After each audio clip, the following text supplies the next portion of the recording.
you know, Denny Hastert's old seat. It was, Tom, you may remember that night. It was a big night, and nobody thought he could do it. That was a district that Hastert drew for himself, and he beats Oberweis in that district, and then wins the regular election, and then runs into a bad year, and has the guts to come back. You know, it isn't easy if you lost to come back. He did it, and now he's going to do it again. Bill Foster, we need you back out in Washington. He's terrific.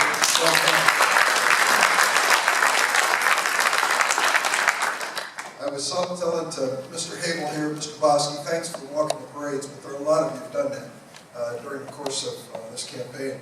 On 4th of July, I usually pick one semi-hopeless town to do a parade, and it's usually Wheaton. And it wasn't bad, you know, it could have been worse. I thought it was okay. And then I go to Evanston, and Loretta says to me, why the hell do you go to Evanston? You love getting Evanston. I said, you know what it feels like to walk down the street and have mothers hold up their babies, say, take my firstborn child, we love you. So, you know, that's what we do on 4th of July, and try to have some fun in the process of doing it. You know Allison, where is she? Allison Schraub, stand up. She's our coordinator here, and I hope you get to know her if you haven't already. And behind her, Greg Bales, who does security, driving, advance analysis, and cooking on the side. So here's what it comes down to. This last week, we mailed 43,000 people in Page County an application to vote by mail with paid postage. All they had to do was fill in something like 8 lines, name, address, and so forth, and then mail it back, and a ballot comes back to them. Now, how many did we mail out statewide? 920,000, and 43,000 right into Page County. Who are these people? These are our people. These are folks who vote for President Obama and then don't show up in the off-year election. We know it. We've seen them. We did the pattern. We know where they are. And so we sent them to vote by mail, and the response is great. It's great. We were hoping for, you know, 2.5%. 2.5%. Yeah, 2.5%. It's getting closer to 4%, maybe even higher. We're doing this 3 times. So when you take a universe of 900,000 and you get 4% each time, you just added 100,000 extra Democrat votes. 100,000 votes for myself, for Quinn, for all the local candidates. Everybody is going to benefit from this. So back to Bill Foster's point, if you know somebody, or if you received that vote by mail thing, send it in. Send it in. This is an easy way to get the job done early, and you've already met your obligation. And if you can help us, what we're doing is following up with telephone calls to the 43,000. You will not hear Fox TV in the background when you call these folks. These are our people, and that's why we're focusing on our base in this election. And I think, you know, Bill said it, and I'll say it again. Illinois is a blue island in the middle of a Red Sea. We are surrounded by states in the Midwest that are killing labor. Michigan. Candidates for President of the United States always went to Michigan on Labor Day. The strongest labor state in America. Michigan is a right-to-work state today. Right to work. Wisconsin. Scott Walker got in there, and at the end of a couple of years, the teachers' union membership in Wisconsin was cut in half. Ronner made it clear where he's headed, didn't he? Yeah, he did. Didn't he tell us? He said, give me my chance here. Mark, you know this. He said, give me my chance here, and I'm going to put those union bosses away. That's what we're facing. This is a do-or-die election. You know how much organized labor spent up in Wisconsin trying to get rid of Walker after he was in? Over $20 million. $20 million, and it didn't work. He survived it. Still there, doing what he does. We can, with some effort in the next 5 weeks, make sure we don't have to live through that in Illinois. I don't want to be here for that. I'm standing in front of you as a senator because organized labor's always been on my side. I thank you, all of you, for being there. I come from a labor family. Hell, I thought everybody came from a labor family. You know, grew up in East St. Louis, Illinois, and it was pretty basic. We were Catholics, labor, Cardinal fans, and ate fried chicken on Sunday. I mean, and drove Fords. That's the Durbin family of East St. Louis.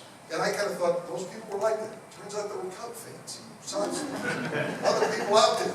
But the point I'm getting to is, Mom and Dad had labor unions, 8th grade education, but went to work at labor union jobs. And I had a pretty damn good childhood. I thought I was on top of the world. I didn't realize till later on there were kids that had things I didn't have, but I didn't regret a minute. It was a good life because of organized labor. You know the story. After World War II, it was organized labor that took these GIs coming home and made the biggest and strongest middle class in the world and created where we are today. It was organized labor battling for the minimum wage, safety in the workplace, retirement, health insurance, the things that are basic in bargaining. And because you won those battles, the rest of America benefited. Everybody else benefited as a result of it. Now what's happening? Organized labor membership has been going down. As it goes down, so does the standard of living for workers around this country. Honest to God.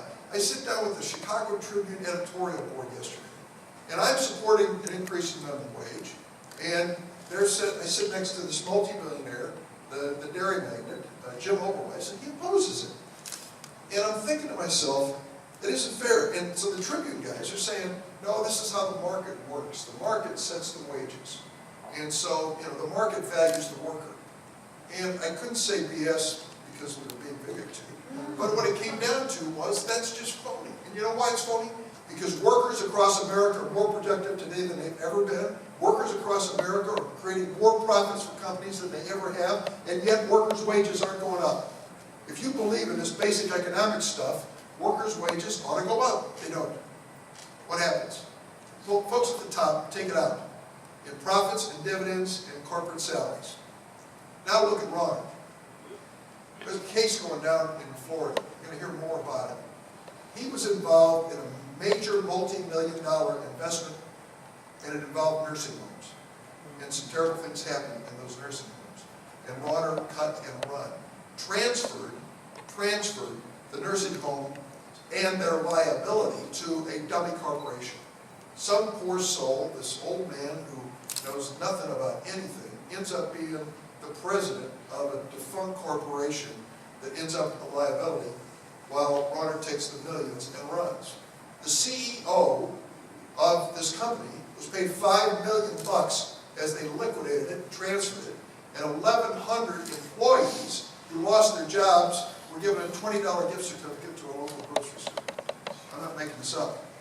That's the world these guys live in. And whether it's Oberweis or Ronner, and they stand up, we want to run Illinois like we run our businesses. Really? You're going to do that to workers in Illinois? Of course they would. I mean, their idea is, I make the money, and they pay the price. We don't believe in that. We believe in standing together. And you believe in organizing and making sure that your workers are the best on earth. And we're lucky. We do have the best on earth. And I believe my job is to support you. Support you not just in collective bargaining, but support you in creating jobs. They say to you, why the hell should we vote this election? What do these politicians ever do for us? Ever heard that question? I bet you have. The answer is Elgin O'Hare bypass. The answer is O'Hare modernization. The answer is a highway bill that's coming up this next May.